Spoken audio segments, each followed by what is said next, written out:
जय हिंद। जॉब्स वाला में आपका स्वागत है।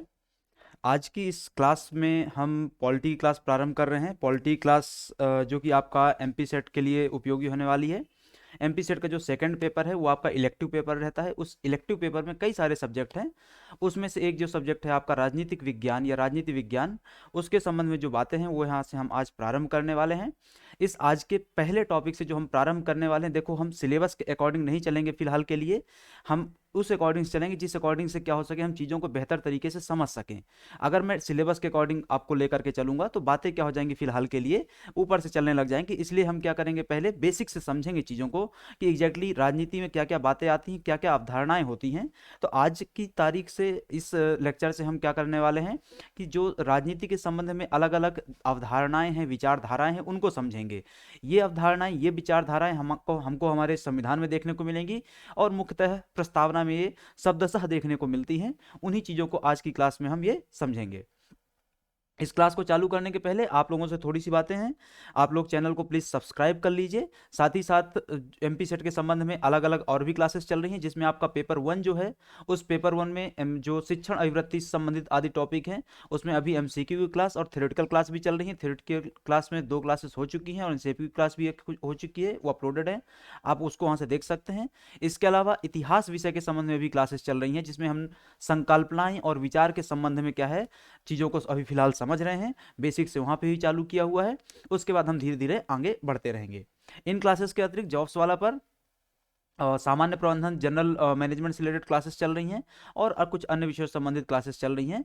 आप लोग प्लीज़ चैनल को सब्सक्राइब कर लीजिए और वीडियो को शेयर कर लीजिए। और इन सभी चीज़ों के संबंधित कंटेंट को प्राप्त करने के लिए, फाइल्स को प्राप्त करने के लिए आप टेलीग्राम ग्रुप को ज्वाइन कर लीजिए। टेलीग्राम ग्रुप की लिंक आपको इस वीडियो के डिस्क्रिप्शन में मिल जाएगी।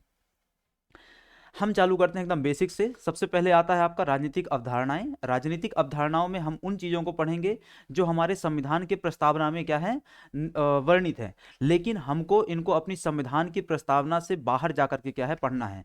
क्यों? क्योंकि संविधान की प्रस्तावना में जो ये शब्द दिए हुए हैं, स्वतंत्रता, समानता, न्याय, अधिकार, लोकतंत्र, शक्ति, नागरिकता, ये सब भारत के परिप्रेक्ष्य में दिए हुए हैं। हमको इनको एक जनरल परिप्रेक्ष्य में समझना है, एक जनरल पर्सपेक्टिव में समझना है। और फिर उसी चीज़ को हम कहाँ लेकर के आएंगे, भारत के परिप्रेक्ष्य में लेकर के आएंगे कि अगर स्वतंत्रता के अलग अलग आयाम है तो उनमें से कौन सा आयाम भारत के लिए क्या होता है, फिट होता है, भारत में कौन सा आयाम अपनाया गया है। तो स्वतंत्रता के संबंध में क्या क्या बातें की गई हैं, अलग अलग लोगों के क्या उसमें मत हैं, विचार हैं, किस किस प्रकार के वो आयाम बताते हैं, क्या क्या प्रकार बताते हैं, इन सब चीज़ों के बारे में हम क्या करेंगे, विस्तार से चर्चा करेंगे। यहीं से आपके प्रश्न उभर करके आपके एग्जाम में आते हैं। साथ ही हम क्या करते रहेंगे, इसकी एमसीक्यू क्लासेस भी चलाते रहेंगे। सीधे चालू करते हैं। हम स्वतंत्रता की बात करते हैं, जिसको लिबर्टी कहा गया है। जिसको क्या कहा जाता है, लिबर्टी के रूप में हम क्या करते हैं, अपने उसमें इंग्लिश भाषा में जानते हैं। देखो, सामान्य तौर पर स्वतंत्रता का मतलब क्या होता है, किसी भी प्रकार का कोई बंधन ना होना, किसी भी प्रकार का कोई बंधन ना होना। पर ऐसा नहीं होता है, ऐसा बिल्कुल नहीं होता है। जब हम क्या बात करते हैं, वैधानिकता अथवा संवैधानिकता के परिप्रेक्ष्य में स्वतंत्रता को लेकर के क्या है, एक बात करते हैं। सामान्य तौर पर पहले इसको समझें कि स्वतंत्रता एक दार्शनिक अवधारणा है। दार्शनिक अवधारणा है जो मानव जीवन की गुणवत्ता से क्या होती है, संबंधित होती है। इसके लिए इंग्लिश में लिबर्टी शब्द का प्रयोग किया जाता है। स्वतंत्रता का अर्थ यह है कि विवेकशीलकर्ता जो कुछ सर्वोत्तम प्राप्त हो, वह उसको करने में समर्थ हो, उसके कार्यकलाप बाहर किसी प्रतिबंध न बंधे हो। सामान्य बात समझो इसको कि कोई एक ये क्या होता है, नागरिक होता है। उस नागरिक को इस प्रकार के क्या देना, इस प्रकार से उसको क्या देना, छूट देना, इस प्रकार से उसको क्या देना, सर्वोच्च स्थिति में लेकर के जाना, जहां पे उस पे किसी प्रकार का कोई प्रतिबंध ना हो, किसी प्रकार का कोई आबंध ना हो या बंधन ना हो। अर्थात उसमें राज्य का किसी भी प्रकार का कोई नियंत्रण ना हो। वो स्थिति क्या कहलाती है, आपकी स्वतंत्रता के रूप में जानी जाती है। इसको हम धीरे धीरे और समझेंगे। सामान्य तौर पे हम क्या बोलते हैं कि जब किसी प्रकार का कोई बंधन ना हो या प्रतिबंध ना हो। बंधन और प्रतिबंध कौन लगाता है, राज्य लगाता है, स्टेट लगाता है। स्टेट क्या होती है, तो सामान्य तौर पे अगर हम भारतीय परिप्रेक्ष्य में स्टेट की परिभाषा को समझें तो आर्टिकल जो 12 है आपका, अनुच्छेद 12 जो है, वहां पे राज्य की परिभाषा क्या दी गई है। तो जितने भी आपके केंद्रीय स्तर की तीनों वो है व्यवस्थाएं जो हैं, राज्य स्तर की तीनों व्यवस्थाएं, मतलब शासन के अंगों की हम बात कर रहे हैं। और क्या होता है, राज्य के कर्मचारी और केंद्र के कर्मचारी जो सब होते हैं, वो सब क्या होते हैं, स्टेट होते हैं। तो शासन के जो अंग होते हैं वो स्टेट के रूप में जाने जाते हैं। तो राज्य अगर किसी प्रकार का बंधन नहीं लगाता है, प्रतिबंध नहीं लगाता है, तो वो जो स्थिति होती है वो नागरिक के परिप्रेक्ष्य में क्या कही जाती है, स्वतंत्रता की स्थिति कही जाती है। अभी हम इसको यहीं तक रखते हैं, आगे हम इसको डिटेल में और समझते चलेंगे। अब देखो स्वतंत्रता की परंपराएं बताई गई हैं। स्वतंत्रता की परंपराएं सामान्यतः 3 तरीके से बताई जाती हैं। मिलर महोदय ने अपनी कृति सोशल जस्टिस में स्वतंत्रता की 3 परंपराएं बताई हैं। क्या थे 3 परंपराएं? पहला क्या है, गणराज्यीय स्वतंत्रता। दूसरी होती है उदारवादी स्वतंत्रता। तीसरी होती है आदर्शात्मक स्वतंत्रता। मिलर महोदय ने 3 प्रकार की स्वतंत्रताएं बताई हैं। कहाँ? सोशल जस्टिस नामक अपनी पुस्तक में। और उस सोशल जस्टिस नामक पुस्तक में जो 3 प्रकार की स्वतंत्रताएं बताई गई हैं, 3 स्वतंत्रता की परंपराएं बताई गई हैं, उसमें से पहला आता है गणराज्यीय स्वतंत्रता, रिपब्लिकन लिबर्टी। ठीक है, जो रिपब्लिकन लिबर्टी होती है, इसका समर्थन कौन करता है? मैकियावेली करते हैं, रूसो करते हैं, हन्ना आरेंट करते हैं। ठीक है, तो ये क्या है, गणराज्यीय स्वतंत्रता के समर्थक हैं। दूसरा आता है उदारवादी स्वतंत्रता। ये सब क्या होता है आगे हम समझेंगे, है ना। उदारवादी स्वतंत्रता आता है, इसके तहत क्या है, इसका समर्थन करने वालों में कौन है, तो मिल आते हैं। मिल के विचार हम आगे पढ़ेंगे स्वतंत्रता के संबंध में। फिर आता है आपका आदर्शात्मक स्वतंत्रता। आदर्शात्मक स्वतंत्रता मतलब क्या का उल्लेख कहाँ किया किसने समर्थन किया उसका? होगल ने समर्थन किया है। तो 3 प्रकार की स्वतंत्रताएं होती हैं, रिपब्लिकन लिबर्टी, लिबरल लिबर्टी, और आखिरी तीसरा आता है आइडियलिस्टिक लिबर्टी के रूप में उसको जानते हैं हम। वो क्या होती है, आपकी आदर्शात्मक स्वतंत्रता होती है। अब हेनरी बेंजामिन कॉन्स्टेंट ने स्वतंत्रता की 2 अवधारणाओं का उल्लेख किया है। हेनरी बेंजामिन कॉन्स्टेंट ने 2 अवधारणाएं बताई हैं। कौन कौन सी वो 2 अवधारणा है? एक प्राचीन अवधारणा, दूसरी क्या होती है, आधुनिक अवधारणा। प्राचीन अवधारणा का मतलब क्या होता है कि राज्य के संचालन में भागीदारी है, तथा यह ग्रीक राजनीति में विशेषकर अरस्तु की लेखनी में देखी जाती है। प्राचीन स्वतंत्रता का अर्थ क्या होता है? राज्य क्या होता है, राज्य के संचालन में भागीदारी है। मतलब क्या होता है, जो नागरिक होता है वो राज्य के साथ क्या होता है, मिल करके एक तरीके से या सत्ता के साथ मिलकर क्या करता है, राज्य का संचालन करता है, व्यवस्थाओं का संचालन करता है। इस प्रकार की स्वतंत्रता देखने को मिलती है। ये जो स्वतंत्रता है हमको प्राचीन काल के जो ग्रीक राज्य होते थे वहां पर देखने को मिल जाएगी, जिसका वर्णन हमको अरस्तु के लेखों में देखने को मिलता है, अरस्तु की रचनाओं में देखने को मिलता है। दूसरा होता है आपका आधुनिक स्वतंत्रता।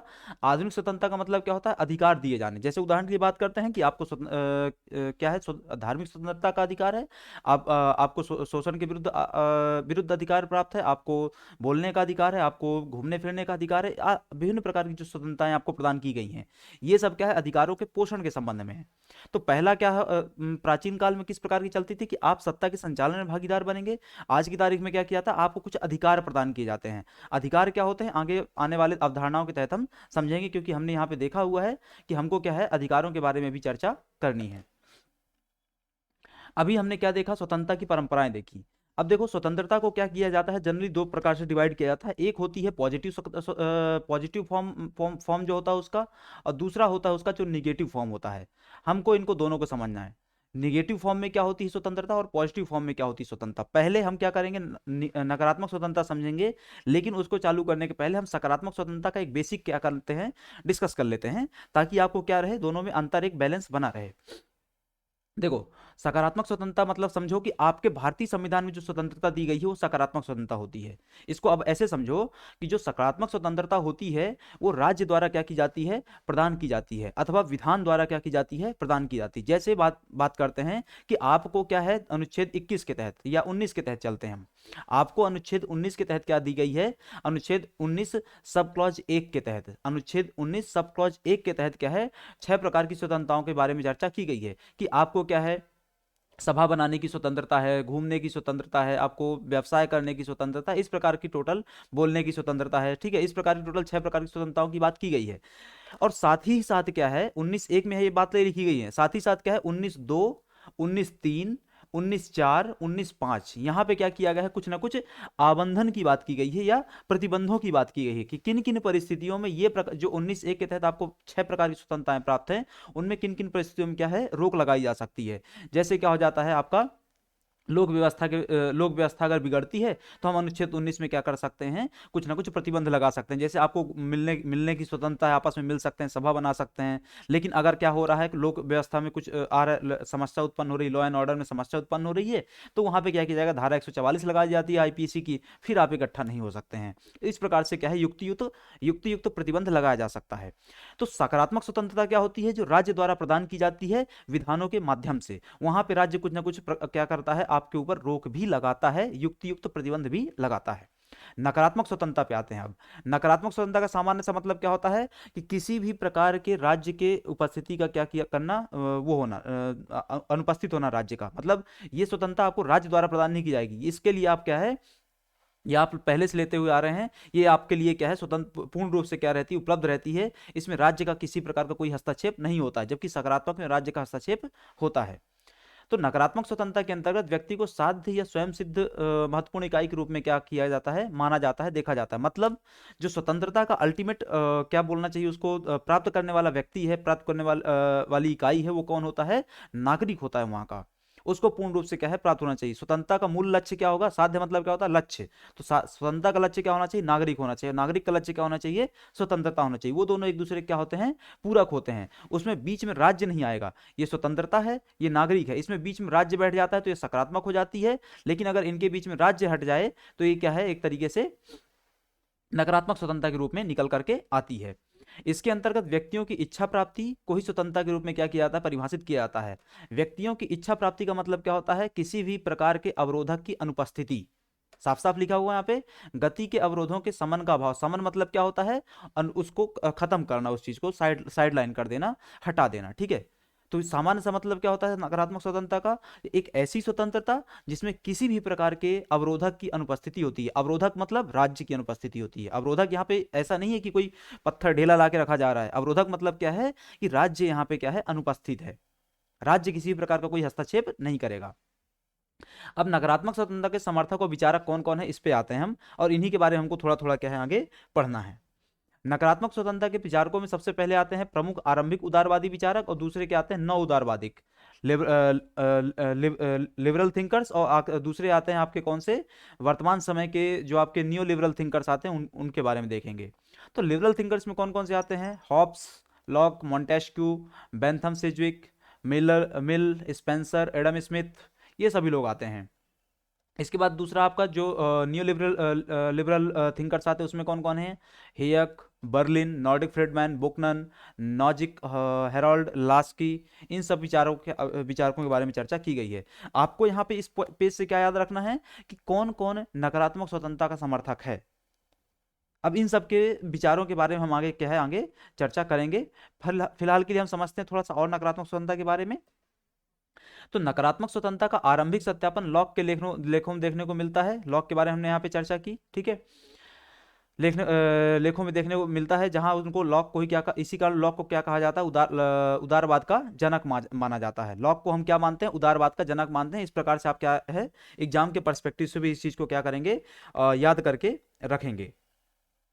लॉक को हम क्या मानते हैं, उदारवाद का जनक मानते हैं। लॉक ने वैयक्तिक श्रम को उत्तम संपत्ति वैयक्तिक श्रम से उत्तम संपत्ति स्वतंत्रता का मानक माना है, तथा इन्हीं आधारों पर उन्होंने एक सीमित राज्य की अवधारणा का क्या किया, समर्थन किया। सीमित राज्य की अवधारणा का मतलब क्या होता है, जहां राज्य का जो प्रभाव क्षेत्र है वो क्या होना चाहिए, निम्न होना चाहिए।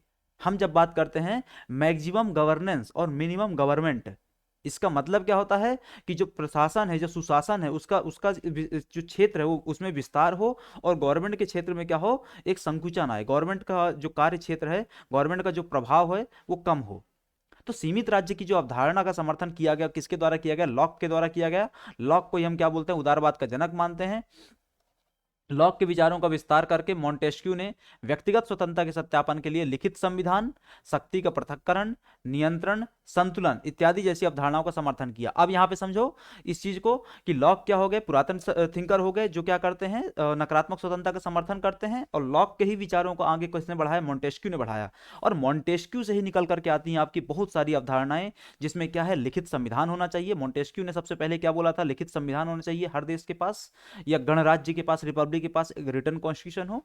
दूसरा वहां पे क्या होना चाहिए, सेपरेशन ऑफ पावर होना चाहिए। सेपरेशन ऑफ पावर का मतलब क्या होता है कि जो शासन के 3 अंग होते हैं, शासन के 3 अंग कौन कौन से होते हैं, न्यायपालिका, विधायिका, कार्यपालिका, इन तीनों के बीच में क्या होना चाहिए, एक सेपरेशन होना चाहिए। कोई एक दूसरे की शक्तियों में हस्तक्षेप नहीं करेगा, कोई एक दूसरे के कार्य क्षेत्र में क्या है, टांग नहीं अड़ाएगा। इस पॉइंट का मतलब ये होता है कि न्यायपालिका कार्यपालिका के कार्यों में हस्तक्षेप नहीं करे, न्यायपालिका विधायिका के कार्यों में हस्तक्षेप नहीं करे। और ऐसा ही वो दोनों भी क्या करेंगे एक दूसरे के साथ, और न्यायपालिका के साथ भी व्यवहार करेंगी।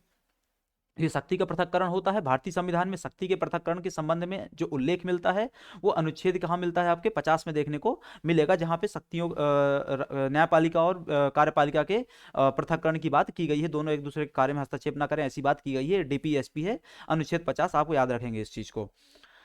इसके अलावा नियंत्रण होना चाहिए, सब पर नियंत्रण होना चाहिए। कार्यपालिका पर विधायिका का नियंत्रण होता है, न्यायपालिका पर विधायिका का नियंत्रण होता है, विधायिका पर क्या होता है आपका, न्यायपालिका का नियंत्रण होता है। कार्यपालिका पर विधायिका नियंत्रण कैसे रखती है, इसके लिए पूरा क्या है, एक वित्तीय नियंत्रण प्रणाली चलती है, चाहे उसमें बजटीय व्यवस्था हो, चाहे समितियां हो संसद की या अन्य अन्य। विधायिका का न्यायपालिका पर नियंत्रण कैसे रखती है, तो विधायिका न्यायपालिका के लिए कानून बनाती है। और न्यायपालिका विधायिका पर नियंत्रण कैसे रखती है, तो न्यायपालिका क्या करती है, न्यायिक पुनरावलोकन के माध्यम से क्या करती है, या न्यायिक समीक्षा के माध्यम से, सॉरी, न्यायिक समीक्षा के माध्यम से क्या करती है, वो विधान बनाए जाते हैं उनको क्या कर सकती है, नल एंड वॉइड कर सकती है, उतनी मात्रा में जितनी मात्रा में वो संविधान से क्या होता है, असंगत होता है। तो ये मॉन्टेस्क्यू के विचार हो जाते हैं। मॉन्टेस्क्यू ने माना है कि स्वतंत्रता निर्धारित वैधानिक प्रक्रियाओं और संरचनाओं में ही क्या होती है, संभव होती है। मॉन्टेस्क्यू के विचारों ने अमेरिकी संदर्भ में संघीय पत्र के रचयिताओं अर्थात अलेक्जेंडर हैमिल्टन को प्रभावित किया था। यही अमेरिकी संविधान व शासन व्यवस्था क्या बनता है, आधार बनता है। तो एक बात तो पहले से यहाँ स्पष्ट कर लो, मॉन्टेस्क्यू और लॉक के विचारों में थोड़ा सा अंतर क्या है। लॉक क्या करते हैं, राज्य के सीमित उपस्थिति की क्या करते हैं, बात करते हैं, जबकि मॉन्टेस्क्यू उनसे थोड़ा सा हट जाते हैं। थोड़ा सा हट जाते हैं किस लाइन से, आपको पता चला, यहाँ पे देखो बात स्पष्ट होती है। उनने क्या बोला, मॉन्टेस्क्यू ने माना कि स्वतंत्रता निर्धारित वैधानिक प्रक्रियाओं और संरचनाओं में ही संभव है। जब इस शब्द का प्रयोग करते हैं, जब इस लाइन का प्रयोग करते हैं, तो इसका मतलब होता है कि जो मोंटेस्क्यू है वो किस चीज का समर्थन करते हैं, राज्य के अस्तित्व का समर्थन करते हैं। इसका मतलब क्या है कि वहां पे जो राज्य है वही तो क्या करेगा, वैधानिक प्रक्रियाओं के माध्यम से क्या करेगा, कुछ ना कुछ नियमावली बनाएगा, स्वतंत्रता प्रदान करेगा। ठीक है, तो ये बात कहां से या क्या होती है, आपको स्पष्ट हो जाती है। और मॉन्टेस्क्यू के द्वारा जो संघी पत्र या जो उसके उनके लेख थे, उन्हीं के आधार पर क्या किया जाता है, आगे चल करके अलेक्जेंडर हैमिल्टन द्वारा संघीय पत्रों को जारी किया जाता है। और उन्हीं संघीय पत्रों के आधार पर अमेरिकन संविधान की क्या होती है, रचना होती है। और उसी अमेरिकन संविधान से भारतीय संविधान में कुछ क्या किया जाता है, तत्वों को लिया जाता है, समाहित किया जाता है। उदारवादी परंपरा में ही एडम स्मिथ ने स्वतंत्रता को समृद्धि के संदर्भ में देखा है। उदारवादी परंपरा में एडम स्मिथ ने स्वतंत्रता को समृद्धि के संदर्भ में किस प्रकार से देखा है, तो स्मिथ के अनुसार स्वतंत्रता और समृद्धि मानवता के लिए महानतम आशीर्वाद है। समृद्धि का मतलब क्या होता है, समृद्धि का मतलब होता है आर्थिक विकास। समृद्धि का मतलब क्या होता है, आर्थिक समृद्धि। आर्थिक समृद्धि का मतलब क्या होता है, देखो आर्थिक समृद्धि और आर्थिक विकास अलग अलग प्रक्रियाएं होती हैं। समृद्धि का मतलब क्या होता है, जब आप बोलते हैं कि आर्थिक वृद्धि हो रही कि नहीं हो रही, इसका मतलब क्या होता है कि अगर आपके देश में क्या हो रहा है, जीडीपी वृद्धि हो रही निरंतर, ठीक है, मतलब जीडीपी दर में भी वृद्धि हो रही है और जीडीपी के साइज में भी वृद्धि हो रही है। जीडीपी दर में वृद्धि होने का मतलब क्या होता है कि जैसे आप भी, आज डेटा रिलीज किया गया, कल डेटा रिलीज किया गया कि पिछली तिमाही में भारतीय अर्थव्यवस्था ने 10% की दर से क्या करी, वृद्धि करी।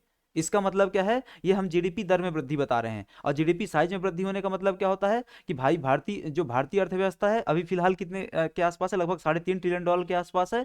आगे आने वाले 2025 तक में भारतीय अर्थव्यवस्था $5 ट्रिलियन की हो जाएगी। ये क्या होता है, जीडीपी में वृद्धि होती है। ठीक है, तो अगर सिर्फ इधर ही नंबर में वृद्धि हो रही है, ये क्या होता है, आर्थिक समृद्धि। और अगर नंबरों में वृद्धि के साथ साथ क्या होने लग जाए, लोगों के जीवन स्तर में सुधार होने लग जाए, धरातल में उस चीज का असर देखने लग जाए, तो हम उसको क्या बोलते हैं, आर्थिक विकास बोलते हैं।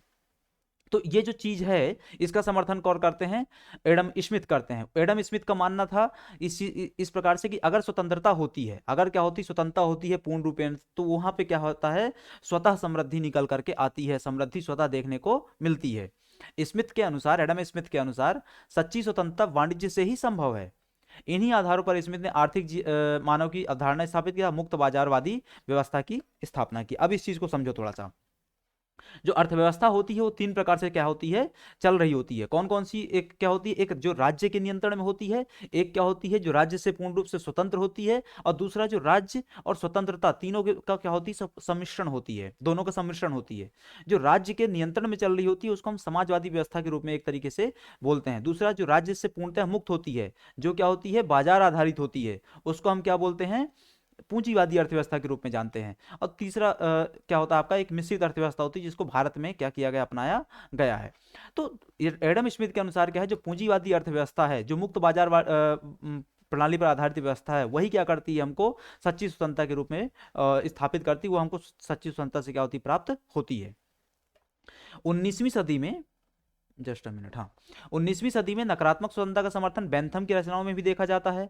हॉब्स से प्रभावित बेंथम ने स्वतंत्रता को सुख प्राप्ति के अर्थों में देखा है। इसी आधार पर बेंथम ने राज्य निर्मित विधियों को की महत्ता स्थापित की है। तो राज्य निर्मित विधियों के माध्यम से नकारात्मक स्वतंत्रता स्थापित करने का जो समर्थन किया गया किसके द्वारा किया गया?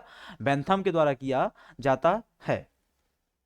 नकारात्मक उदारवादी विचार, जस्ट मिनट, नकारात्मक उदारवादी विचारक होने के नाते बेंथम भी विधि व स्वतंत्रता को पारस्परिक विरोधी मानते हैं। विधि व स्वतंत्रता को पारस्परिक विरोधी क्यों माना गया?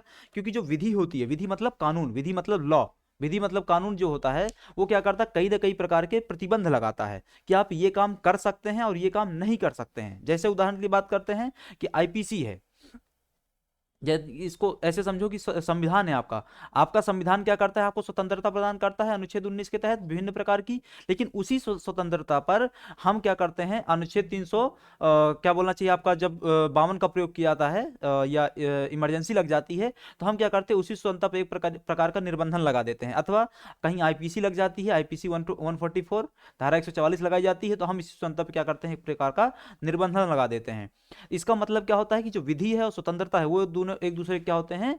प्रतिकूल होते हैं। वो एक दूसरे क्या होते हैं? विरोधी माने जाते हैं। परंतु उनके यह भी मानना था, मतलब बेंथम का यह भी मानना था, यह भी राय थी कि सामाजिक उपयोगिता के आधार पर इनमें संतुलन लाया जा सकता है। ये बात भी बिल्कुल सही है।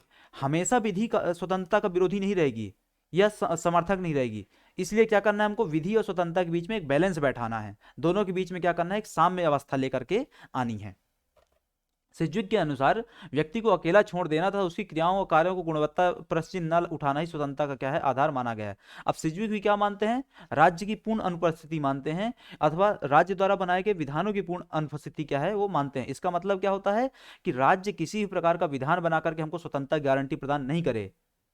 राज्य वहां से क्या रहे? उस चीज में हस्तक्षेप ही ना करे। अर्थात व्यक्ति के कार्यों पर किसी भी प्रकार की कोई नियंत्रण नहीं होना चाहिए, उस पर किसी प्रकार से कोई प्रश्न नहीं किया जाना चाहिए, उसको पूर्ण रूप से स्वतंत्र छोड़ देना चाहिए। ये सिज्विक के विचार थे। अब आते हैं हम जेएस मिल के विचारों पर। जेएस मिल के क्या विचार थे नकारात्मक स्वतंत्रता के संबंध में? मिल नकारात्मक स्वतंत्रता का समर्थन तो करते हैं, परंतु उन्होंने राज्य के सकारात्मक दृष्टिकोण की स्थापना की है। ये दोनों बातें देखो कैसे अंतर करती हैं। हमको नकारात्मक स्वतंत्रता चाहिए है, पर राज्य वहां पे क्या करे? सकारात्मक दृष्टिकोण रखे। मतलब राज्य रहे पर वो हस्तक्षेप ना करे। बात स्पष्ट है? राज्य रहे पर हस्तक्षेप ना करे, स्वतंत्रता के लिए क्या कर दे? वो पूर्ण छूट प्रदान करे। मिल ने स्वतंत्रता को दो आयामों में अर्थात स्वपरक क्रियाओं एवं परक क्रियाओं के आधार पर क्या किया? विश्लेषित किया है। मिल ने व्यक्ति की रचनात्मकता के लिए व्यक्तिगत स्वतंत्रता का समर्थन किया है तथा इसी दिशा में उन्होंने मनुष्य के अभिव्यंजन चिंतन व अभिभाषण स्वतंत्रता को सर्वोत्तम माना है तथा सर्वोच्च माना है। तो मिल के विचारों से एक बात क्या स्पष्ट होती है कि वो राज्य की उपस्थिति का विरोध नहीं करते हैं। राज्य रहे पर वो एक सकारात्मक दृष्टिकोण के साथ रहे, मतलब वो व्यक्ति को पूर्ण छूट प्रदान करे। ये जो छूट होती है इसके दो आयाम होते हैं, जो स्वतंत्रता होती है इसके दो आयाम बताए गए, स्वपरक क्रियाएं और परक क्रियाएं। परख क्रियाएं दूसरी। स्वपरक मतलब क्या होता है? स्वयं से हम उसका क्या करेंगे? आत्मावलोकन करेंगे। परख मतलब कोई और कर रहा होगा उस चीज का अवलोकन कर रहा होगा। ठीक है, तो इस चीज के बारे में हो जाता है। इसमें जो स्वतंत्रताओं में क्या क्या बातें शामिल की जाती हैं, तो अभिव्यंजन की बातें, चिंतन की बातें, अभिभाषण की बातें, ये सब स्वतंत्रताएं आपको प्राप्त की जाती हैं, प्रदान की जाती हैं। मिल के अनुसार भाषण व अभिव्यक्ति की स्वतंत्रता सबसे महत्वपूर्ण है तथा इसे किसी भी परिस्थिति में सीमित नहीं किया जा सकता। भाषण और अभिव्यक्ति की स्वतंत्रता क्या होती है? पूर्ण होती है। इसे किसी परिस्थिति में हम क्या है? सीमित नहीं कर सकते हैं। जैसे आपके अनुच्छेद 19(1) और 19(1) ब में जो बातें दी गई हैं उनको कभी भी प्रतिबंधित नहीं किया जाना चाहिए। ये जेएस मिल का ऐसा विचार था। अब जेएस मिल के अनुसार स्वतंत्रता के आधार क्या बताए गए हैं? तो मिल ने व्यक्ति के भाषण व व्यक्ति की स्वतंत्रता को दो आधारों पर क्या किया? स्थापित किया है। क्या क्या आधार हो सकते हैं? कि किसी भी वस्तु को देखने या उसके आकलन करने के कई दृष्टिकोण हो सकते हैं तथा भिन्न भिन्न दृष्टिकोणों से उस वस्तु की समझ बेहतर होती है। भिन्न दृष्टिकोणों से सत्य का अन्वेषण हो सकता है तथा वह व्यक्ति समाज और मानवता के लिए लाभकारी हो सकता है। मतलब किसी भी चीज का जब आप अवलोकन करते हैं, किसी भी चीज का जब आप क्या करते हैं? देखते हैं, परीक्षण करते हैं, निरीक्षण करते हैं, तो वहां पे अलग अलग प्रकार के मत उभर करके आ सकते हैं। वो अलग अलग मत आपके विचारों, आपकी मान्यताओं पर क्या करते हैं? निर्भर कर सकते हैं। मिल के अनुसार यह संभव है कि दूसरा आधार बताया गया उनके अनुसार कि मिल के अनुसार यह संभव है कि वर्तमान में बनाए गए मत को भविष्य में सही समझा जाए। यहाँ पे बनाए गए आएगा। बनाए गए मैथ को सही समझा जाए, इसलिए ऐसी स्थिति में मानवता अपने इतिहास पर पश्चाताप कर सकती है, इसलिए सभी विचारों को उचित सम्मान आवश्यक होता है, सभी विचारों को उचित सम्मान दिए जाने की बात यहाँ पे की जाती है। तो ये जेएस मिल के क्या थे, विचार थे उनके उसके संबंध में, नकारात्मक स्वतंत्रता के संबंध में। अब यहाँ पे मिल ने कुछ अन्य बातें की हैं जिससे उनके बारे में क्या होता है, एक आप ऐसा विचार उभर करके आता है कि मिल क्या थे, स्वतंत्रता के सिर्फ क्या स्वतंत्रता की बात स्वतंत्रता का समर्थन करने वाले सिर्फ एक खोखले विचारक थे। ये बात यहाँ से इस पॉइंट से यहाँ से क्या है, स्पष्ट होने वाली है। जैसे मिल ने शिक्षा के आधार पर मनुष्यों की चयन शक्ति को ही स्वतंत्रता का आधार माना है। मिल ने क्या बोला कि हम उन्हीं को स्वतंत्रता प्रदान करेंगे जो शिक्षित होगा। मिल ने क्या बोला, हम उन्हीं को स्वतंत्रता प्रदान करेंगे जो शिक्षित होगा। शिक्षा के आधार पर मनुष्यों की चयन शक्ति को स्वतंत्रता का आधार माना है।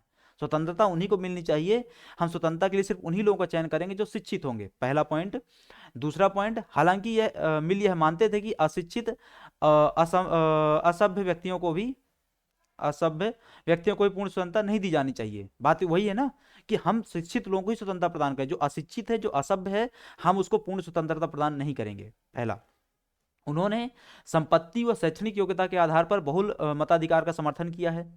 किस चीज का समर्थन किया, संपत्ति व शैक्षणिक योग्यता के आधार पर बहुल मताधिकार का। यही तो भारतीय शासन अधिनियम 1919 में बातें चल रही थी, वही बातें यहाँ पे हो रही हैं कि हम क्या करेंगे, स्वतंत्रता सिर्फ उसी को प्रदान करेंगे। वहां पे मताधिकार के संबंध में बातें थी 1919 के भारतीय शासन अधिनियम में, यहाँ पे बातें हो रही हैं किस चीज के संबंध में, स्वतंत्रता के संबंध में। तो हम मताधिकार किसको प्रदान करेंगे या वोटिंग राइट किसको प्रदान करेंगे, जिसके पास, जो शिक्षित होगा, जो संपन्न होगा, जिसके पास संपत्ति होगी अच्छी खासी। साथ ही पिछड़े समाज में लोकतंत्र को अनुपयुक्त माना है। जो पिछड़े लोग हैं, समाज की धारा में पीछे छूट गए हैं, उनको हम क्या करेंगे, लोकतंत्र के तहत स्वतंत्रता प्रदान नहीं करेंगे। लोकतंत्र में स्वतंत्रता देना उनके लिए क्या है, अनुपयुक्त माना गया है। तो यहां से एक बात स्पष्ट होती है आपको, अभी तक जो मिल क्या कर रहे थे, स्वतंत्रता का समर्थन कर रहे थे, नकारात्मक स्वतंत्रता का समर्थन कर रहे थे, राज्य की लगभग अनुपस्थिति का बात कर रहे थे, व्यक्तियों को पूर्ण रूप से खुली स्वच्छंद छूट देने की बात कर रहे थे। वही मिल क्या बात करते हैं अब एक तरीके से कि हम सिर्फ उन्हीं को क्या है वो प्रदान करेंगे, मताधिकार प्रदान करेंगे, बहुल मताधिकार, जो शिक्षित है, जो क्या है संपन्न है, हम उन्हीं को स्वतंत्रता प्रदान करेंगे जो क्या है शिक्षित है।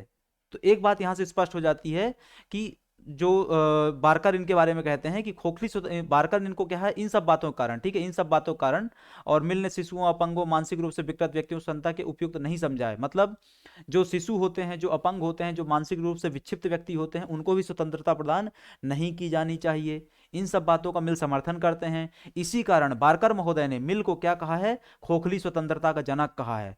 वेपर महोदय ने अनिच्छुक लोकतंत्रवादी की संज्ञा प्रदान की है।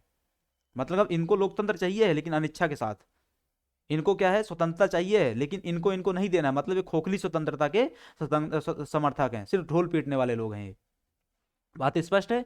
यदि नकारात्मक स्वतंत्रता का समर्थन करने के साथ साथ मिल ने क्षति सिद्धांत के आधार पर राज्य के सकारात्मक कार्यों का समर्थन किया है।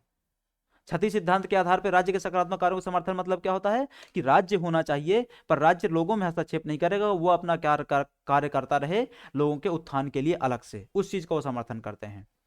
मिल के अनुसार किसी व्यक्ति की स्वतंत्रता से किसी अन्य व्यक्ति की स्वतंत्रता को क्षति या हानि पहुंचती हो तो ऐसी दशा में राज्य का हस्तक्षेप क्या होता है, उपयुक्त होता है। ये बात तो भारतीय संविधान और भारतीय विधानों द्वारा स्थापित भी की गई है कि अगर कोई व्यक्ति दूसरे व्यक्ति की स्वतंत्रता का क्या करता है, उल्लंघन करता है, हस्तक्षेप करता है, उसको धूमिल करने का प्रयास करता है, तो वहां पे कानून के माध्यम से क्या की जाता है, उस व्यक्ति की स्वतंत्रता की रक्षा की जाती है। और इस चीज का समर्थन मिल द्वारा क्या किया गया है, ठीक है। तो ये जेएस मिल के विचार थे। जेएस मिल के विचारों में और कुछ बातें क्या हैं कि उपयोगितावादी विचारों की श्रृंखला में मिल ने गुणात्मकता लाने की कोशिश की, परंतु ऐसा करने में उन्होंने उपयोगितावाद में व्यापक परिवर्तन ला दिया, परंतु नकारात्मक स्वतंत्रता से उनका मोह भंग नहीं हुआ। मिल को उदारवाद के अंतर्गत एक ऐसी कड़ी के रूप में तथा एक ऐसे संयोजक के रूप में देखा जाता है जिससे नकारात्मक उदारवाद और सकारात्मक उदारवाद से क्या होता है, जुड़ाव देखने को मिलता है। नकारात्मक उदारवाद, सकारात्मक उदारवाद के बीच में कौन बैठा हुआ है, मिल बैठे हुए हैं। कैसे, जब ये बोलते हैं बोलते हैं कि राज्य क्या है, लगभग सीमित मात्रा में रहे, मतलब वो व्यक्ति को पूर्ण छूट की बात करते हैं, तब ये क्या होती है, नकारात्मक स्वतंत्रता होती है, जिसका समर्थन बेंथम कर रहे थे। जिसका समर्थन कौन कर रहे थे, बेंथम कर रहे थे। हमने पीछे की स्लाइड में देखा दूसरा कि जब मिल क्या बोलते हैं कि राज्य होना चाहिए और उस चीज का वो छत्तीस सिद्धांत के आधार पर समर्थन भी करते हैं और राज्य के सकारात्मक कार्यों को क्या करते हैं, वो प्रोत्साहित करने की बात भी करते हैं। उस स्थिति में क्या करते हैं, वो सकारात्मक उदारवाद की समर्थन कर रहे होते हैं। ग्रीन ग्रीन जो कि ग्रीन ने समर्थन किया उस चीज का। इस कारण क्या है, मिल सकारात्मक और नकारात्मक उदारवाद के बीच में बैठे हुए हैं, सकारात्मक और नकारात्मक स्वतंत्रता के बीच में बैठे हुए हैं। नकारात्मक स्वतंत्रता का समर्थन स्पेंसर की लेखनी में भी देखने को मिलता है। स्पेंसर ने डार्विन के उत्तरजीविता के सिद्धांत के आधार पर नकारात्मक स्वतंत्रता का समर्थन किया। ये बात बहुत इंपॉर्टेंट है। देखो, डार्विन के उत्तरजीविता का सिद्धांत क्या होता है, इसको सामान्य जो बोला जाता है survival of the fittest. Survival of the fittest का मतलब क्या होता है कि जो सक्षम है वो क्या करेगा, जिएगा, बाकी सब क्या हो जाएंगे, खत्म हो जाएंगे। जो सक्षम है इसका मतलब क्या होता है कि बदलती हुई परिस्थितियों पे जो स्वयं को ढाल लेता है वही क्या करता है, आगे बढ़ने के योग्य माना जाएगा। बाकी सब क्या हो जाएंगे, अपना अस्तित्व समाप्त कर जाएंगे। बाकी सभी का अस्तित्व क्या होता जाएगा, समाप्त होता जाएगा। यही तो क्या है, डार्विन का सिद्धांत है। यही तो सर्वाइवल ऑफ द फिटेस्ट है। यही तो आपका क्या है, उत्तरजीविता का सिद्धांत है। अब ये उत्तरजीविता का सिद्धांत नकारात्मक स्वतंत्रता में कैसे फिट बैठता है, तो इसके ऐसे समझो कि नकारात्मक स्वतंत्रता का सामान्य सा मतलब हमने पहले क्या समझा कि जहां राज्य नहीं होगा और व्यक्ति को पूर्ण रूप से क्या होगी, छूट होगी। व्यक्ति को पूर्ण रूप से छूट होगी। अब इसको समझो, इसको भारतीय परिप्रेक्ष्य में समझो। तुमको क्या दिया गया, अधिकार प्रदान किए गए, तुमको क्या दिया गया, स्वतंत्रता प्रदान की गई। कहां से प्रदान की गई, आपके संविधान के माध्यम से। जो आपका पूरा मौलिक अधिकार का चैप्टर है वहां के माध्यम से प्रदान की गई। अब इसको ऐसा समझो कि आपके अनुच्छेद 15 में और अनुच्छेद 16 में क्या दिया गया है, कुछ आरक्षण दिए गए हैं। आपका शैक्षिक आरक्षण और नौकरी आदि में आरक्षण की बातें की गई हैं। लोक नियोजन में आदि में बात की गई, स्वतंत्रता की बात की गई है, समानता की बात की गई है। अब इसको इस नजरिए से समझो कि अगर ये 15 और 16 नहीं होता, अगर ये 15 और 16 नहीं होता, मतलब जो पिछड़ा वर्ग है, जो समाज की मुख्य धारा से छूटे हुए लोग हैं, वो उनको ये इस प्रकार की वो है जो समानता में लाने के प्रयास नहीं किए गए होते, तो मतलब क्या होता, ये खुला मैदान पड़ा था जहां सभी लोग उपस्थित होते, लोक नियोजन के अवसर सब लोगों को समान रूप से उपलब्ध हो रहे होते। इसमें मतलब इस स्थिति में होता क्या कि जो 15-16 के तहत संरक्षण प्राप्त लोग हैं, SC ST OBC आदि आदि के, वो क्या है, कभी भी कंपटीशन में नहीं आ पाते। कंपटीशन मतलब बराबरी में नहीं आ पाते। क्यों, क्योंकि उत्तरजीविता के सिद्धांत के तहत क्या है, सर्वाइवल ऑफ द फिटेस्ट के सिद्धांत के तहत क्या है कि जो सक्षम है वो क्या कर जाएगा, आगे बढ़ जाएगा। जो अक्षम है वो पीछे छूट जाएगा, उसका अस्तित्व क्या हो जाएगा, समाप्त हो जाएगा। तो स्पेंसर ने क्या किया है, उत्तरजीविता के सिद्धांत को सर्वाइवल ऑफ द फिटेस्ट के सिद्धांत को नकारात्मक स्वतंत्रता से क्या किया, कंपेयर किया है। समकालिक राजनीतिक सिद्धांत में नकारात्मक स्वतंत्रता का सत्यापन दर्शनात्मक आधारों पर आइजिया बर्लिन के लेखों में देखने को भी मिलता है। अब आइजिया बर्लिन के लेखों में जो देखने को विचार मिलता है उसको हम बर्लिन के विचार के तहत पढ़ेंगे। तो ये बात मेरे ख्याल से स्पष्ट हो गई होगी आपको। जेएस मिल के विचार स्पष्ट हुए होंगे कि जेएस मिल कैसे नकारात्मक स्वतंत्रता के समर्थक हैं, कैसे वो नकारात्मक स्वतंत्रता के बीच में भी बैठे हुए हैं, जो हमने अभी पीछे डिस्कस किया, और क्यों उनको खोखली स्वतंत्रता का जनक कहा जाता है, क्यों उनको अनिच्छुक लोकतंत्रवादी की संज्ञा प्रदान की गई है। अब इसके संबंध में बर्लिन के क्या विचार आते हैं, तो बर्लिन के विचारों के आधार पर अगर हम चर्चा करें तो बर्लिन ने नकारात्मक और सकारात्मक स्वतंत्रता में अंतर स्पष्ट किया हुआ है। बर्लिन के द्वारा नकारात्मक स्वतंत्रता हस्तक्षेपों का, बर्लिन के लिए नकारात्मक स्वतंत्रता हस्तक्षेपों का अभाव है, जबकि सकारात्मक स्वतंत्रता वह है जब व्यक्ति क्या होता है, स्वायत्त हो। अब इसको समझो इस तरीके से, नकारात्मक स्वतंत्रता क्या होती है इसके बारे में हमने पहले चर्चा कर ली, जहां पे साफ साफ मतलब था हस्तक्षेपों का अभाव। हस्तक्षेपों का अभाव मतलब क्या होता है, हस्तक्षेप कौन लाता है, हस्तक्षेप राज्य लाता है। हस्तक्षेप कौन लाता है, राज्य लाता है। कैसे राज्य लाता है, विधानों के माध्यम से। तो अगर हम राज्य की ही अनुपस्थिति मान ले तो विधान अनुपस्थित हो जाएंगे, मतलब क्या हो जाएगा, पूर्ण स्वतंत्रता हो जाएगी। आदमी को हम क्या मान लेंगे, स्वच्छंद मान लेंगे, किसी भी प्रकार की किसी कोई रुकावट नहीं होगी। ये नकारात्मक स्वतंत्रता होती है। सकारात्मक स्वतंत्रता क्या है, व्यक्ति स्वायत्त रहे। व्यक्ति स्वायत्त रहने का मतलब क्या होता है, व्यक्ति अपने निर्णय लेने के लिए क्या होता है, पूर्ण रूप से स्वतंत्र होता है। वो अपने अनुसार क्या करता है, काम करता है। इसका मतलब क्या है, कोई सत्ता रहेगी लेकिन फिर भी व्यक्ति को क्या किया गया है, स्वतंत्र एक छूट प्रदान की गई है अपने निर्णयों के लिए। अभी भी वही है, अभी जो भारत में चलता है सकारात्मक स्वतंत्रता ही चलती है। आप अपना निर्णय लेने के लिए स्वतंत्र हैं पूर्ण रूप से, ठीक है। लेकिन वो जो छूट है वो 19(1) के जो आपका उदाहरण के लिए हम बात करें संविधान के पर्सपेक्टिव से, तो 19(2), 19(3), 19(4), 19(5), 19(1) में क्या किया गया है आपका, ये सब आर्टिकल वगैरह पढ़ लीजिए करिएगा आप लोग, है ना, हम आगे आने वाली क्लास में पढ़ेंगे इसको। 19(1) में क्या दिया गया आपका, 6 प्रकार की स्वतंत्रताओं की बात की गई है। और 19(2), 3, 4, 5 में क्या किया गया है, उस 19(1) के तहत दी गई 6 प्रकार की स्वतंत्रताओं में जो निर्बंध होते हैं, जो प्रतिबंध होते हैं, उनकी चर्चा की गई है 2, 3, 4, 5 में। ठीक है, तो वो जो 2 3 4 5 में चर्चा की गई है वो क्या है, सकारात्मक स्वतंत्रता का आपके पार्ट होती है। बर्लिन ने अपनी कृति the two concept on liberty में बर्लिन ने एक स्वतंत्र समाज को उदारवाद का क्या माना है, पर्याय माना। स्वतंत्र समाज मतलब क्या होता है, उदारवाद होता है। इस चीज को उन्होंने क्या किया, पूरक के रूप में माना हुआ है। बर्लिन ने सोफिस्ट विचारक हेलिविशियस की मान्यताओं का उदाहरण देकर के स्पष्ट किया है कि दक्षता व सक्षमता के अभाव को स्वतंत्रता का अभाव नहीं माना जा सकता। इस बात को यहाँ पे समझो एक बार फिर से। जो मिल बोल रहे थे, मिल क्या बोल रहे थे, दक्षता और सक्षमता के आधार पे। सक्षमता मतलब संपत्ति, दक्षता मतलब समझ लो कि शिक्षा है, शैक्षणिक योग्यता है, उसको उन्हें आधार माना हुआ था। जबकि ये क्या बोलते हैं कि हम उस आधार पर स्वतंत्रता की बात नहीं करेंगे। यदि व्यक्ति गरुड़ की तरह उड़ नहीं सकता था, भेड़ की तरह तैर नहीं सकता, तो स्वतंत्रता का अभाव नहीं कहा जा सकता। मतलब इस चीज का कि आपके पास जो क्षमता है, आपके पास जो क्या है, दक्षता है, उसी के आधार पे स्वतंत्रता की बात की जाती है। उसी के आधार पे स्वतंत्रता की क्या है, स्वतंत्रता को स्थापित किया जाता है। बर्लिन के अनुसार स्वतंत्रता का संबंध लोकतंत्र, समानता व न्याय से नहीं है, इसलिए उन्होंने सकारात्मक स्वतंत्रता की आलोचना की है। स्वतंत्रता का संबंध, देखो इस चीज को समझो कि ये क्या है, नकारात्मक स्वतंत्रता के समर्थक है ना। और नकारात्मक स्वतंत्रता क्या है, एक तरीके से इसको, इसके पहले उल्टा समझो। सकारात्मक स्वतंत्रता, सकारात्मक स्वतंत्रता है, इसका मतलब क्या है, न्याय है। इसका मतलब क्या है, समानता है। इसका मतलब क्या है, स्वतंत्रता है जो कि स्थापित की गई है। इसका कॉन्टेक्स्ट कैसे समझोगे, संदर्भ समझो। भारतीय संविधान में, भारतीय संविधान सकारात्मक स्वतंत्रता की क्या करता है, गारंटी देता है। इसी कारण संविधान की प्रस्तावना में ही स्वतंत्रता की बात की गई है। संविधान की प्रस्तावना में 3 प्रकार के न्याय की बात की गई है। संविधान की प्रस्तावना में समानता की बात की गई है, ठीक है। जबकि वहां पे नकारात्मक स्वतंत्रता में ये सब चीजें क्या है, नहीं होती हैं। क्यों नहीं होती हैं, क्योंकि व्यक्ति स्वच्छंद होता है, वो जैसा चाहे जो करना चाहे कर सकता है। इसीलिए तो वहां पे क्या है, उत्तरजीविता का सिद्धांत चलता है, डार्विन का। ठीक है, व्यक्ति स्वच्छंद है, खुली छूट है, जो करना चाहे वो कर सकता है वो। बर्लिन का स्वतंत्रता का आधार क्या है, तो बर्लिन ने स्वतंत्रता को बहुलवादी प्रवृत्ति से जोड़ करके 3 आधारों पर देखा है। बर्लिन ने स्वतंत्रता को बहुलवादी प्रवृत्ति से जोड़ करके 3 आधारों पर देखा। कौन कौन से वो 3 आधार है, नैतिकता के स्तर पर स्वतंत्रता होनी चाहिए, इथिकली आप क्या हो, इंडिपेंडेंट हो, लिबर्टी हो आपके पास, इथिकल लिबर्टी की हम बात करते हैं। दूसरा, व्यक्तिनिष्ठ विषम अच्छाई के स्तर पर होनी चाहिए। व्यक्तिनिष्ठ आपके अंदर की जो स्वतंत्रता की बात करते हैं हम, ठीक है, आपके आपको प्राप्त हो। इसके अलावा भिन्न सांस्कृतिक परिप्रेक्ष्य के स्तर पर, सांस्कृतिक स्तर पर भी आपको क्या है, स्वतंत्रता प्राप्त होनी चाहिए। तो ये बर्लिन के द्वारा 3 आधारों पर स्वतंत्रता की बात की गई है, तो इनको आपको याद रखने की आवश्यकता है। अब आते हैं हेयक के विचार।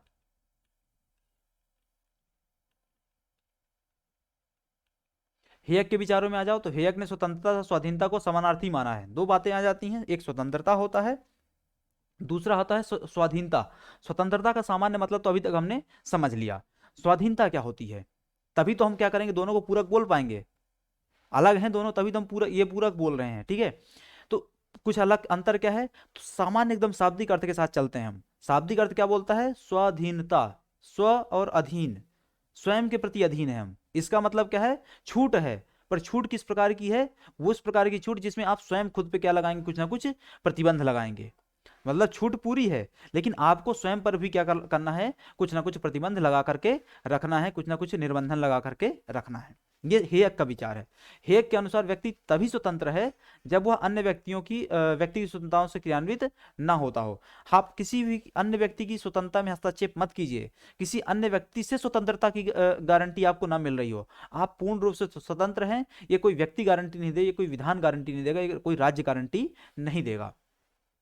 हेयक ने अपनी रचनाओं road to serfdom, constructional construction to liberty, the legislation and liberty, mirage of social justice में हेयक ने नियोजित समाजवादी आर्थिक व्यवस्था को स्वतंत्रता विरोधी के रूप में माना हुआ है। समाजवादी आर्थिक व्यवस्था को स्वतंत्रता माना। समाजवादी आर्थिक व्यवस्था मतलब क्या होता है, कि वह व्यवस्था जो राज्य के नियंत्रण में होती है। समाजवादी मतलब सोशलिस्टिक नेचर की। समाजवादी मतलब क्या होता है, जो सोशलिस्टिक नेचर की है। सोशलिस्टिक नेचर का मतलब क्या होता है, कि राज्य के पूर्ण नियंत्रण में जो व्यवस्था है, और व्यवस्था अगर राज्य के पूर्ण नियंत्रण में है तो वो क्या हो जाती है, स्वतंत्रता का विरोधी हो जाती है। हेयक के अनुसार किसी भी समाज का आकलन उसके मूल्यों के आधार पर किया जाता है, तथा स्वतंत्रता समाज का सर्वोच्च मूल्य है। स्वतंत्रता क्या है, समाज का सर्वोच्च मूल्य है, और उसी मूल्य के आधार पर समाज का मूल्यांकन किया जाना चाहिए।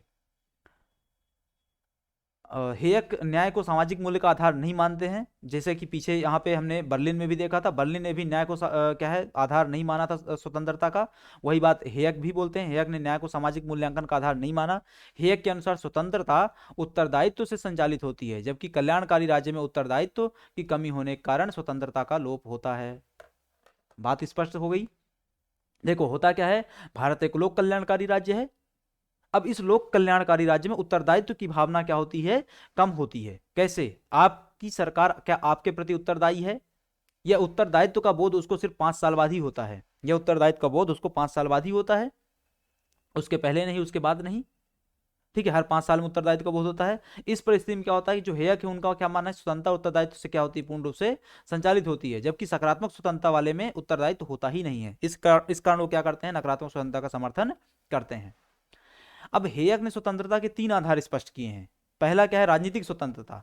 राजनीतिक स्वतंत्रता का मतलब क्या होता है, जैसे उदाहरण के लिए भारत के परिप्रेक्ष्य में बात करें कि आपको वोट डालने का अधिकार है, आपको चुनाव लड़ने का अधिकार है, अनुच्छेद 326, अथवा आपका क्या हो जाता है, पीपल्स रिप्रेजेंटेशन एक्ट जो आ जाता है आपका, जनप्रतिनिधि अधिनियम, उसके उसके माध्यम से।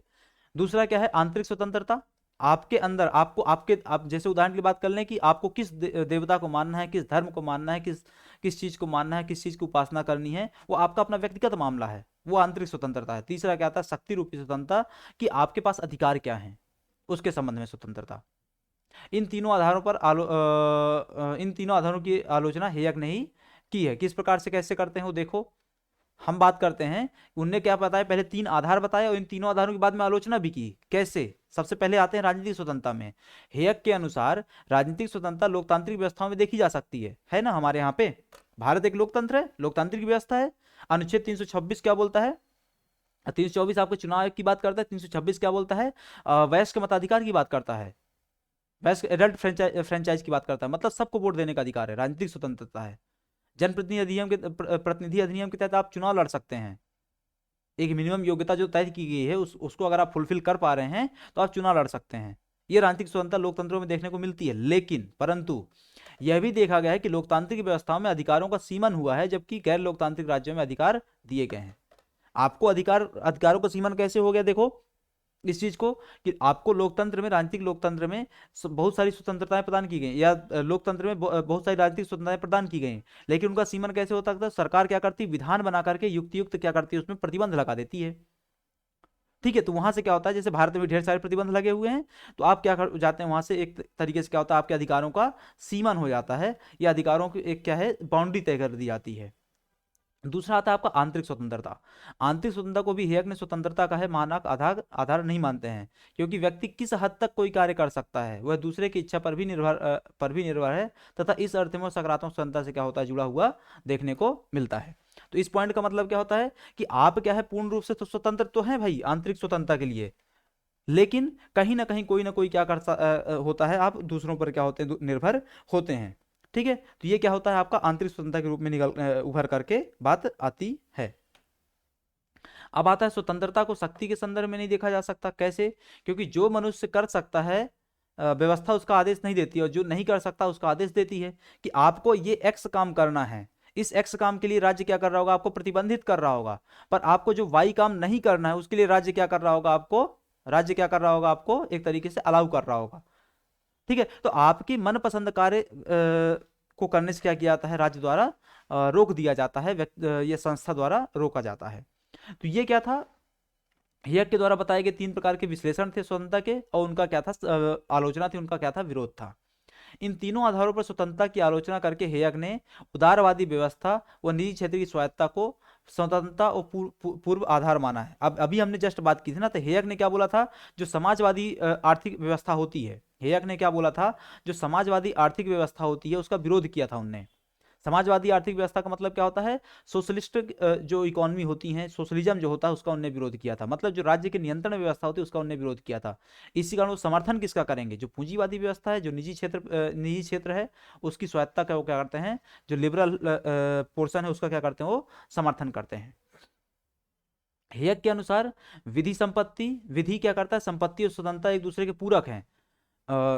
हेयक के अनुसार विधि संपत्ति व स्वतंत्रता एक दूसरे के पूरक है, तथा उदारवादी व्यवस्था में इसकी क्या होती प्राप्ति संभव हो पाती है। देखो ये बात स्पष्ट भी है कि अगर हम बात करते हैं संपत्ति और स्वतंत्रता की, तो संपत्ति और स्वतंत्रता का आपको पूर्ण रूप से अगर प्राप्त हो रही है नहीं हो रही है, ये बात इसका अगर सही उचित मूल्यांकन करना है तो आपको क्या करना पड़ेगा, उदारवादी व्यवस्था अपनानी पड़ेगी। वहां पता चलेगा कि आप संपत्ति और स्वतंत्रता का पूर्ण रूप से क्या कर पा रहे हैं, दोहन कर पा रहे हैं, उपयोग कर पा रहे हैं।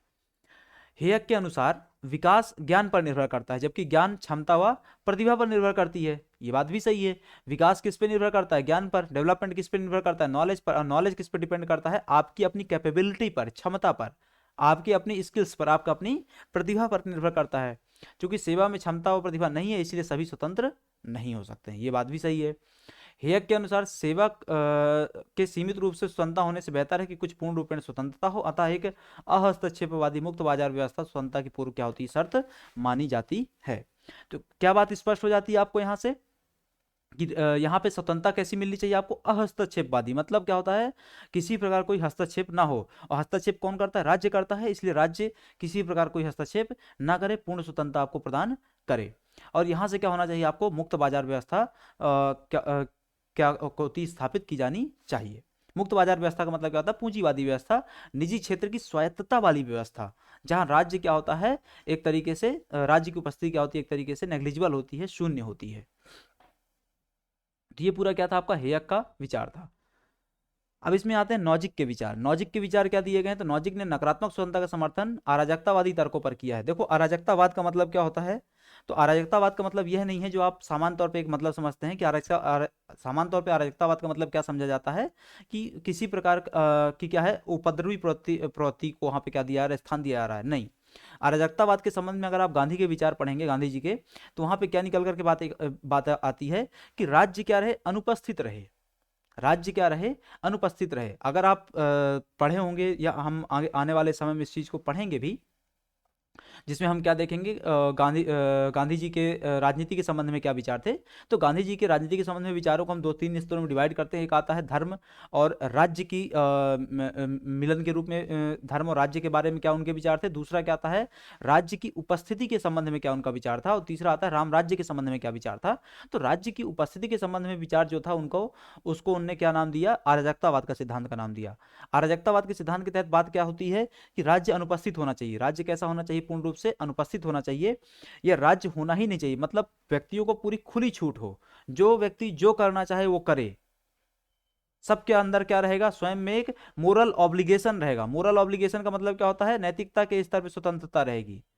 मतलब सबको पता होना चाहिए कि हमको ये गलत काम नहीं करना है। छूट है पर इतनी छूट नहीं है कि हम ये कर जाएं स्वयं। ठीक है, तो नैतिकता क्या करना है आपको, नैतिकता के स्तर पर स्वतंत्रता रहती है। खैर अभी हम आगे बढ़ते हैं।